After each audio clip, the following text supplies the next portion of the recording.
CM ಕುರ್ಚಿಗಾಗಿ ಕಾಂಗ್ರೆಸ್ನಲ್ಲಿ ಹಗ್ಗ ಜಗ್ಗಾಟ ಮುಂದುವರೆದಿದೆ. ಇದರ ಮಧ್ಯೆ ಡಿಸಿಎಂ ಡಿಕೆ ಶಿವಕುಮಾರ್ ಇವತ್ತು ಹೈಕಮಾಂಡ್ ಭೇಟಿಗಾಗಿ ದೆಹಲಿಗೆ ತೆರಳಲಿದ್ದಾರೆ. ರಾಹುಲ್ ಗಾಂಧಿ ಅಥವಾ ಸೋನಿಯಾ ಗಾಂಧಿ ಭೇಟಿಗೆ ಚಿಂತನೆ ನಡೆಸಿದ್ದು ತಮ್ಮ ಬೇಡಿಕೆಯನ್ನು ಅವರ ಮುಂದಿಡಲಿದ್ದಾರೆ. ಪಕ್ಷವನ್ನು ಅಧಿಕಾರಕ್ಕೆ ತರುವಲ್ಲಿ ತಮ್ಮ ಶ್ರಮ, ಪಕ್ಷನಿಷ್ಠೆ ಬಗ್ಗೆ ಹಾಗೂ ಸರ್ಕಾರ ರಚನೆಗೂ ಮುನ್ನ ಕೊಟ್ಟಿದ್ದಾರೆ ಅಂತ ಹೇಳಲಾದ ಅಧಿಕಾರ ಹಸ್ತಾಂತರದ ಭರವಸೆಯನ್ನು ಹೈಕಮಾಂಡ್ ನಾಯಕರ ಮುಂದೆ ಪ್ರಸ್ತಾಪ ಮಾಡಲಿದ್ದಾರೆ. ನನ್ನ ಕಷ್ಟ, ಬಯಕೆ ಎಲ್ಲವನ್ನೂ ಹೇಳ್ತೀನಿ ಅಂತ ಹೇಳಿದಾರಂತೆ ಡಿಸಿಎಂ. ಈ ನಡುವೆ ಸಿಎಂ ಬಜೆಟ್ ಪೂರ್ವ ಸಿದ್ಧತಾ ಸಭೆಗೆ ಡಿಕೆಶಿ ಗೈರಾಗಿರುವುದು ದೊಡ್ಡ ಚರ್ಚೆಗೆ ಕಾರಣ ಆಗಿದೆ. ನಾಳೆ ಡಿಸಿಎಂ ದೆಹಲಿಗೆ ಹೋಗ್ತಿದ್ದಾರಾ ಅನ್ನೋ ಪ್ರಶ್ನೆಗೆ ಅವರನ್ನೇ ಕೇಳಿ ಅಂತ ಸಿಎಂ ಸಿದ್ದರಾಮಯ್ಯ ಹೇಳಿದ್ದಾರೆ. ದಾವಣಗೆರೆಯಲ್ಲಿ ಮಾತನಾಡಿದ ಸಿಎಂ ಅಧಿಕಾರ ಹಂಚಿಕೆ ಬಗ್ಗೆ ಕೇಳ್ತಾ ಇದ್ದಂತೆ ಸಿಡಿಮಿಡಿಗೊಂಡರು.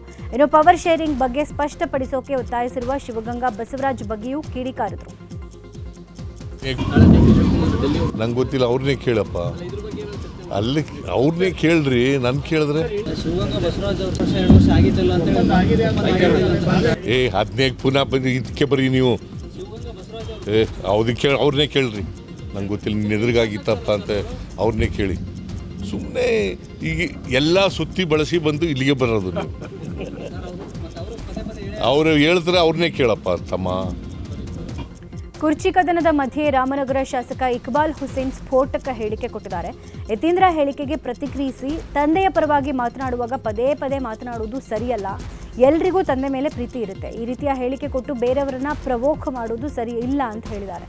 ಇನ್ನು ದೇವರಾಜ ಅರಸು ಬಳಿಕ ದಲಿತರ ಪರವಾಗಿ, ಶೋಷಿತರ ಪರವಾಗಿ ಸಿದ್ದರಾಮಯ್ಯ ಅಳಿಲು ಸೇವೆ ಮಾಡಿದ್ದಾರೆ. ಈಗ ಡಿಕೆಶಿಗೂ ಸಿಎಂ ಅವಕಾಶ ಮಾಡಿಕೊಡ್ಬೇಕು ಅಂತ ಹೇಳಿದರು. ಪರವಾಗಿ ಈ ರೀತಿ ಪದೇ ಪದೇ ಈ ರೀತಿ ಎಲ್ಲ ಮಾತಾಡುವಂಥದ್ದು, ಇಂಥ ಹೇಳಿಕೆ ಕೊಟ್ಟು ಸುಮ್ಮನೆ ಬೇರೆಯವ್ರಿಗೆಲ್ಲರಿಗೂ ಪ್ರವೋಕ್ ಮಾಡುವಂಥದ್ದು. ಅವರು ಕೊಟ್ಟಂಥ ಸೇವೆ ಕೂಡ, ಅಳಿಲು ಸೇವೆ ನಮ್ಮ ರಾಜ್ಯಕ್ಕೆ ಸಾಕಷ್ಟು ಇದೆ ಸರ್. ದೇವರಾಜ ಅರಸರ ನಂತರ ಸಿದ್ದರಾಮಯ್ಯವರು ಕೂಡ ಬಡವರ ಬಗ್ಗೆ, ದೀನದಲಿತರ ಬಗ್ಗೆ, ಅಲ್ಪಸಂಖ್ಯಾತರ ಬಗ್ಗೆ, ಸಾಕಷ್ಟು ಹಿಂದುಳಿದ ವರ್ಗದ ಜನರು ವಿಶೇಷವಾಗಿ ಕಾಳಜಿ ವಹಿಸುವಂಥ ಏಕೈಕ ನಾಯಕ ಸಿದ್ದರಾಮಯ್ಯ ಸರ್. ಎರಡು ಮಾತಿಲ್ಲ, ಈ ಒಬ್ಬ ನಾಯಕನಿಗೆ, ನಮ್ಮ ಡಿ ಕೆ ಶಿವಕುಮಾರ್ ಸಾಹೇಬರಿಗೆ, ನಮ್ಮ ನಾಯಕರಿಗೂ ಕೂಡ ಅವಕಾಶವನ್ನು ಕೊಡಿ, ಸಮಾನ. ಚಿತ್ರದುರ್ಗದ ರೇಣುಕಾಸ್ವಾಮಿ ಕೊಲೆ ಪ್ರಕರಣದ ಸಂಬಂಧ ಇಂದು ಸೆಷನ್ಸ್ ಕೋರ್ಟ್ನಲ್ಲಿ ಸಾಕ್ಷಿಗಳ ವಿಚಾರಣೆ ನಡೆಯಲಿದೆ. ಪ್ರಾಸಿಕ್ಯೂಷನ್ ಗುರುತಿಸಿದ ಸಾಕ್ಷಿ ನಂಬರ್ 1 ಮತ್ತು ಸಾಕ್ಷಿ ನಂಬರ್ 3ರ ಕ್ರಾಸ್ ಎಕ್ಸಾಮಿನೇಷನ್ ನಡೆಯಲಿದೆ. ನಿನ್ನೆ ಕೂಡ ಸೆಷನ್ಸ್ ಕೋರ್ಟ್ 2 ಸಾಕ್ಷಿಗಳ ವಿಚಾರಣೆ ನಡೆಸಿತ್ತು. ಆರೋಪಿ ದರ್ಶನ್ ಪರ ವಕೀಲರು 2 ಸಾಕ್ಷಿಗಳ ಕ್ರಾಸ್ ಎಕ್ಸಾಮಿನೇಷನ್ ಮೂಲಕ ವಿಚಾರಣೆಯನ್ನು ಮಾಡಿದ್ದಾರೆ. ಇಂದು ಕೂಡ 2 ಪ್ರಮುಖ ಸಾಕ್ಷಿಗಳ ವಿಚಾರಣೆಯನ್ನು 57ನೇ ಸೆಷನ್ಸ್ ಕೋರ್ಟ್ ನಡೆಸಲಿದೆ. ಕೊಲೆ ಪ್ರಕರಣದ ಟ್ರಯಲ್ ನಡೀತಾ ಇರೋದ್ರಿಂದ ಎಲ್ಲ ಆರೋಪಿಗಳು ಕೋರ್ಟ್ ವಿಚಾರಣೆಗೆ ಹಾಜರಾಗಲಿದ್ದಾರೆ. ದರ್ಶನ್, ಪವಿತ್ರಗೌಡ ಸೇರಿದಂತೆ 7 ಆರೋಪಿಗಳು ಪರಪ್ಪನ ಅಗ್ರಹಾರ ಜೈಲಿನಿಂದ ಹಾಗೂ ಉಳಿದ 10 ಆರೋಪಿಗಳು ಖುದ್ದಾಗಿ ಕೋರ್ಟ್ಗೆ ಹಾಜರಾಗಲಿದ್ದಾರೆ.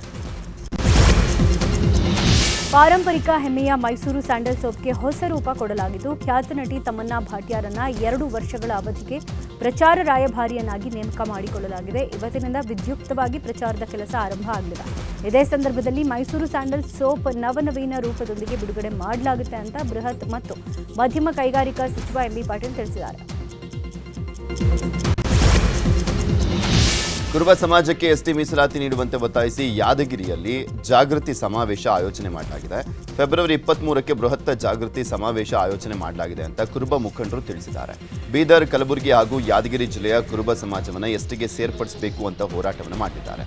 ಈ ಬಗ್ಗೆ ಜಾಗೃತಿ ಮೂಡಿಸುವ ಸಲುವಾಗಿ ರಾಜ್ಯ ಮಟ್ಟದ ಜಾಗೃತಿ ಸಮಾವೇಶ ಹಮ್ಮಿಕೊಳ್ಳಲಾಗಿದೆ. ಸಿಲಿಂಡರ್ ಸೋರಿಕೆಯಾಗಿ ಅಗ್ನಿ ಅವಘಡ ಸಂಭವಿಸಿರುವಂತಹ ಘಟನೆ ಬೆಂಗಳೂರಿನ ಕೆಆರ್ ಪುರಂನ ಮಂಜುನಾಥ ಲೇಔಟ್ನಲ್ಲಿ ನಡೆದಿದೆ. ಘಟನೆಯಲ್ಲಿ ಪೂರ್ಣಿಮಾ ಹಾಗೂ ವೆಂಕಟೇಶ್ ಎಂಬುವರು ಗಂಭೀರವಾಗಿ ಗಾಯಗೊಂಡಿದ್ದು ಆಸ್ಪತ್ರೆಗೆ ದಾಖಲಾಗಿದ್ದಾರೆ. ಬಾಡಿಗೆದಾರರು ಗ್ಯಾಸ್ ಆನ್ನಲ್ಲಿಟ್ಟು ಹೊರಗೆ ಹೋಗಿದ್ದಾಗ ಗ್ಯಾಸ್ ಸೋರಿಕೆ ಆಗಿದೆ. ಗ್ಯಾಸ್ ಸೋರಿಕೆ ತಡೆಯಲಿಕ್ಕೆ ಹೋದಂಥ ಮನೆ ಮಾಲೀಕ ಲೈಟ್ ಸ್ವಿಚ್ ಹಾಕ್ತಾ ಇದ್ದಂತೆ ಸಿಲಿಂಡರ್ ಸ್ಫೋಟವಾಗಿ ಇಡೀ ಮನೆಯೇ ಧಗಧಗಿಸಿದೆ. ಸ್ಥಳಕ್ಕೆ ಅಗ್ನಿಶಾಮಕ ಸಿಬ್ಬಂದಿ ದೌಡಾಯಿಸಿ ಬೆಂಕಿಯನ್ನು ನಂದಿಸಿದ್ದಾರೆ. ಸರ್, ಆ ಮನೆಯಲ್ಲಿ ಯಾರೂ ಇದ್ದಿಲ್ಲ, ಮನೆ ಖಾಲಿ ಇತ್ತು. ಮನೆಯಲ್ಲಿ ಗ್ಯಾಸ್ ಮೇಲೆ ಬಂದಿದೆ. ಗ್ಯಾಸ್ ಮೇಲೆ ಬಂದಿರೋದನ್ನು ಪಕ್ಕದ ಮನೆಯವರು ಓನರಿಗೆ ಬಂದು ಇನ್ಫಾರ್ಮ್ ಮಾಡಿದ್ದಾರೆ, ಮೇಡಮ್ ಗ್ಯಾಸ್ ಮೇಲೆ ಬರ್ತಾ ಇದೆ ಅಂತೇಳಿ. ಓನರು ಕೆಳಗಡೆ ಇನ್ನೊಂದು ಕೀ ಇತ್ತು ಅವ್ರದ್ದು, ಅದನ್ನು ತೊಗೊಂಡು ಓನರು, ಪಕ್ಕದ ಮನೆಯವರು ವೆಂಕಟೇಶ್ ಅಂತೇಳಿ ಇಬ್ಬರು ಹೋಗ್ಬಿಟ್ಟು ಕೀ ಓಪನ್ ಮಾಡಿ ಸ್ವಿಚ್ ಆನ್ ಮಾಡಿದ್ದಾರೆ. ಸ್ವಿಚ್ ಆನ್ ಮಾಡಿದಾಗ ಇದು ಬ್ಲಾಸ್ಟ್ ಆಗಿದೆ.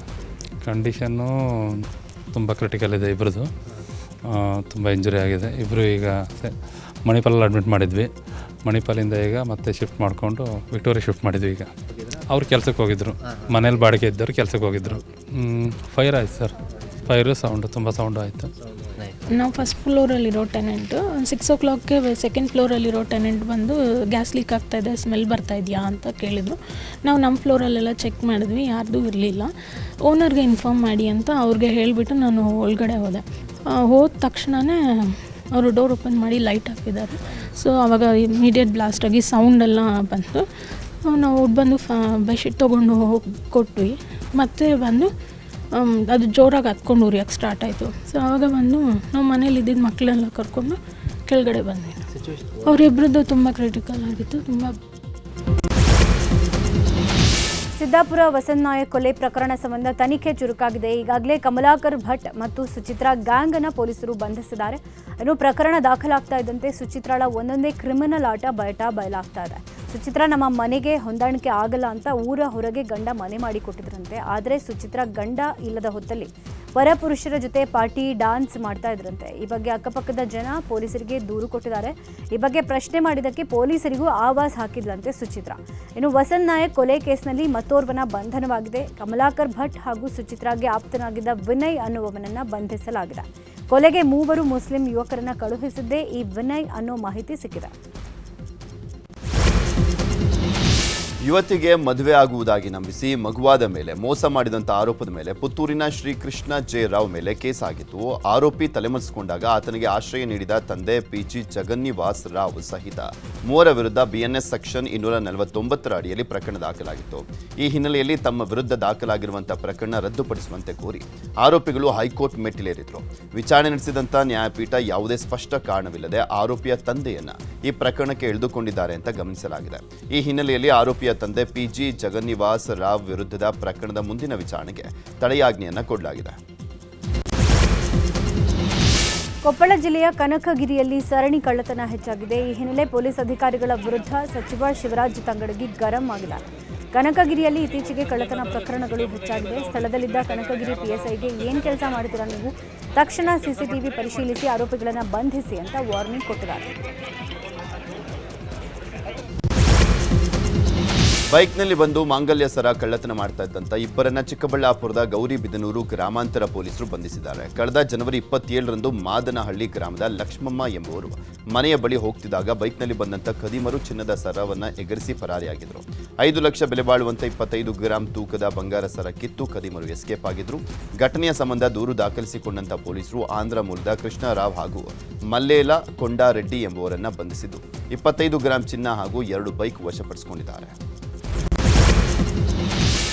ಗದಗ ಜಿಲ್ಲೆ ಶಿರಹಟ್ಟಿ ಮತಕ್ಷೇತ್ರದ ಶಾಸಕ ಡಾಕ್ಟರ್ ಚಂದ್ರು ಲಮಾಣಿ ಭಾಷಣದ ವೇಳೆ ಕಾಂಗ್ರೆಸ್ ಕಾರ್ಯಕರ್ತರು ಅಡ್ಡಿಪಡಿಸಿದ್ದಾರೆ ಎಂಬ ಆರೋಪ ಕೇಳಿಬಂದಿದೆ. ಶಿರಹಟ್ಟಿ ತಾಲೂಕಿನ ಬೆಳ್ಳಟ್ಟಿ ಗ್ರಾಮದಲ್ಲಿ ಪ್ರಾಥಮಿಕ ಕೃಷಿ ಪತ್ತಿನ ಸಹಕಾರ ಸಂಘ ನಿಯಮಿತ ಮಾರಾಟ ಮಳಿಗೆ ಹಾಗೂ ಸಭಾಭವನ ಉದ್ಘಾಟನಾ ಸಮಾರಂಭ ವೇಳೆ ಘಟನೆ ನಡೆದಿದೆ. ಸಚಿವ HK ಪಾಟೀಲ್ ಭಾಷಣದ ವೇಳೆ ಗ್ಯಾರಂಟಿ ಯೋಜನೆ ಬಗ್ಗೆ ಪ್ರಸ್ತಾಪವನ್ನು ಮಾಡ್ತಾ ಇದ್ದರಂತೆ. ಇದಕ್ಕೆ ಪ್ರತ್ಯುತ್ತರವಾಗಿ ಬಿಜೆಪಿ ಶಾಸಕ ಡಾಕ್ಟರ್ ಚಂದ್ರು ಲಮಾಣಿ ಗ್ಯಾರಂಟಿ ಯೋಜನೆಯಿಂದ ಆಗಿರುವಂಥ ತೊಂದರೆ ಕುರಿತು ಪ್ರಸ್ತಾಪ ಮಾಡಿದ್ದಾರೆ.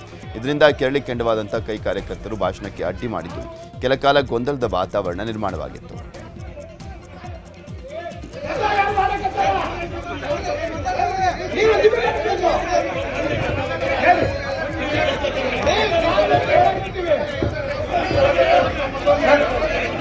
Hey,